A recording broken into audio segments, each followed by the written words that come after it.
മഹാലക്ഷ്മി സീരിയലിൻ്റെ latest promo റിവ്യൂയിലേക്ക് എല്ലാ കൂട്ടുകാർക്കും സ്വാഗതം. ലേഖയ്ക്ക് ആകെ മൊത്തം മാനസികമായിട്ടൊരു സമ്മർദ്ദം വന്നിരിക്കുകയാണ്. കാരണം കണ്ണൻ ആ സ്ത്രീയെ കൊണ്ടുവന്നല്ലോ കുഞ്ഞിനെ നോക്കാൻ. അങ്ങനെ വിഷമിച്ച് നിൽക്കുമ്പോഴായിരിക്കും ആ സ്വാമി അതിലേ പോകുന്നത് കേട്ടോ. സ്വാമി വന്നിട്ട് രേഖയോട് നമസ്കാരം പറയുകയാണ്. ഇന്നലെ എനിക്കൊരു ദർശനം കിട്ടി, ഈ കുഞ്ഞു മോളെ ഒന്നും കൂടി കാണണമെന്ന്, നീലാംബരി മോളെ കാണണമെന്ന് പറഞ്ഞു. അതുകൊണ്ടാണ് ഞാൻ ഈ വഴി പോകുമ്പോൾ ഇങ്ങോട്ടേക്ക് വന്നത് എന്ന് പറയുകയാണ് കേട്ടോ. അതിനുശേഷം ലേഖ അകത്തേക്ക് വിളിച്ചിട്ട് വരികയാണ്. അവിടെ വന്ന് സോഫയിൽ ഇരിക്കുന്ന സമയത്ത് മഹാലക്ഷ്മി അങ്ങോട്ടേക്ക് വരികയാണ് കേട്ടോ. ലേഖയ്ക്ക് ആകെ മൊത്തം വീണ്ടും ഒരു സംശയം വരുന്നുണ്ട്. ഈ സ്വാമി എന്താ പിന്നീട് വന്നിരിക്കുന്നത് എന്ന് പറയുമ്പോൾ മഹി പറയുകയാണ്, ലേഖയെ അതേ അമ്മ ദർശനത്തിൽ കൊടുത്തതായിരിക്കും.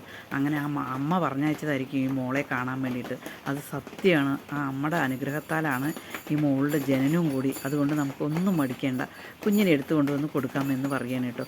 അതിനുശേഷം മഹിയും ലേഖയും കൂടി ആ കുഞ്ഞിനെ എടുത്തു കൊണ്ടുവന്ന് സാമ്പടയിൽ കൊടുക്കുകയാണ് കേട്ടോ.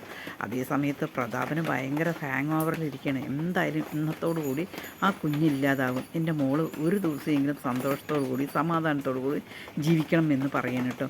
അവർ കുഞ്ഞിനെ എടുത്തു കൊണ്ടുവന്നതും ആ സ്വാമി ഭയങ്കരമായിട്ട് പറയണം, മോള് ഭയങ്കര ഭാഗ്യമുള്ളവളാണെന്നും ദൈവാനുഗ്രഹം ഉണ്ടെന്നും ഒരുപാട് ഇങ്ങനെ മോളെ പൊങ്ങച്ചം പറയണം കേട്ടോ. പിന്നീട് മോളെ നോക്കിയിട്ട് ആ സ്വാമി ഇങ്ങനെ നോക്കി പറയുന്നുണ്ട്, നീ അന്ന് ഭസ്മത്തിൽ നിന്ന് രക്ഷപ്പെട്ടു, പക്ഷേ ഇനി നിനക്ക് രക്ഷപ്പെടാൻ പറ്റില്ല, നിൻ്റെ അവസാനമാണ് എന്ന്. ആ മോളാണെങ്കിൽ ആ സ്വാമിയെ നോക്കി ഇങ്ങനെ ചിരിക്കുകയാണ് കേട്ടോ, ഒന്നും അറിയാത്തത്. പിന്നെ ലേഖയുടെ അടുത്തും അതേപോലെ തന്നെ മഹിയുടെ അടുത്തും കൂടിയിട്ട് സ്വാമി എന്തോ പറയുന്നുണ്ട്, ചായ എന്തോ വേണം എന്നിങ്ങനെ പറയണം. അവരുടെ ശ്രദ്ധ മാറ്റിയാണ് കേട്ടോ. ആ ശ്രദ്ധ മാറ്റിയതിന് ശേഷം ഒരു സ്പ്രേ എടുത്തും മോളുടെ മുഖത്തേക്ക് ഇങ്ങനെ അട്ടിക്കുകയാണ് കേട്ടോ. മോളൊന്നിങ്ങനെ കണ്ണ് ചിമ്പി പടയുന്നുണ്ട് കേട്ടോ. അതിനുശേഷം സ്വാമി മോളെ ഇങ്ങനെ മന്ത്രം ജപിക്കുന്ന പോലെ ഉറക്കുന്ന പോലെ ആക്കുകയാണ് കേട്ടോ. പിന്നീട് അവരുടെ അടുത്ത് കൊടുത്തതിന് ശേഷം യാത്ര പറഞ്ഞ് പോവുകയാണ്.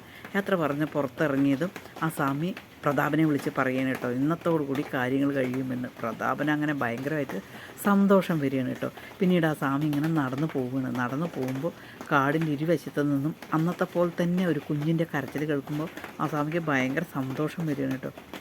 അതിനുശേഷം ആ സ്വാമി ഇങ്ങനെ പൊട്ടി ചിരിക്കുകയാണ്. അങ്ങനെയാണ് നമുക്ക് എപ്പിസോഡ് കാണാൻ കഴിയുന്നത് കേട്ടോ. ഈ ചാനലൊന്ന് ലൈക്ക് ചെയ്ത് ഹൈപ്പ് ചെയ്ത് സപ്പോർട്ട് ചെയ്യണേ.